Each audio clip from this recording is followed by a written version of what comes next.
As you know, I love hiking and camping and everything outdoors. And as a commercial drone pilot, I travel all over Australia to some really remote locations. One piece of kit I always carry on me is my personal locator beacon, or PLB.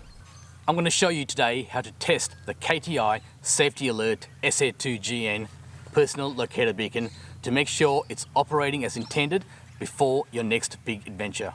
Before we start, make sure you never touch the red button. Do not remove the red jacket or label. That is only for emergency situations. If you accidentally press it, there could be severe penalties within your country for non-emergency operations. You don't want the Coast Guard, Army, Navy, Air Force, or your country's emergency services showing up at your door unannounced. For testing purposes, we're only going to use the blue test button. There are two tests for the KTI SA2GN personal locator beacon. Test 1 is going to test the beacon itself to make sure it's working. For this test, you should do it no more than once per month to save the battery.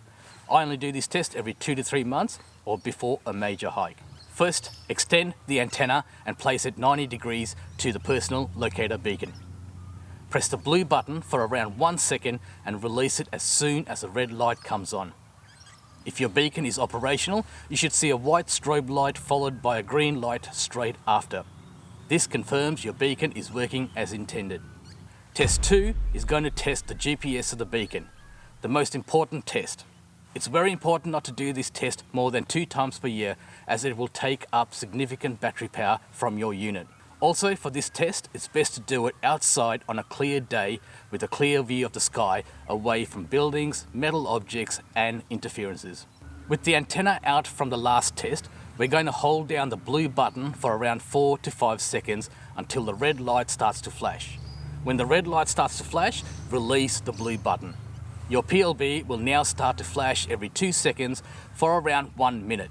To confirm the test has passed, we're waiting now for a white strobe followed by a green light, which will confirm the GPS is working. Depending on satellites, atmosphere, cloud coverage, etc., this can take from 10 seconds to the full minute. If you need to cancel this test anytime, hold down the blue test button until the red light stops flashing. That's it. 2 easy ways to test your KTI Safety Alert SA2GN personal locator beacon.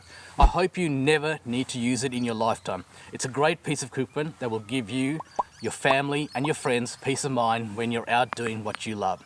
If you have any questions, let me know. Until next time, safe travels.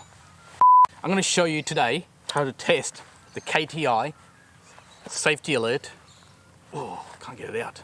While editing this video, I forgot to mention that KTI is no longer available in Australia. The business is closed down. However, your PLB will continue to work until the battery runs out. My battery runs out in about 8 years, so I've got another 8 years of use. If you're looking for an alternative product, a great product is Rescue Link by ACR. I'll put some links down below if you're considering looking at those ones instead of the KTI. Okay, catch you later.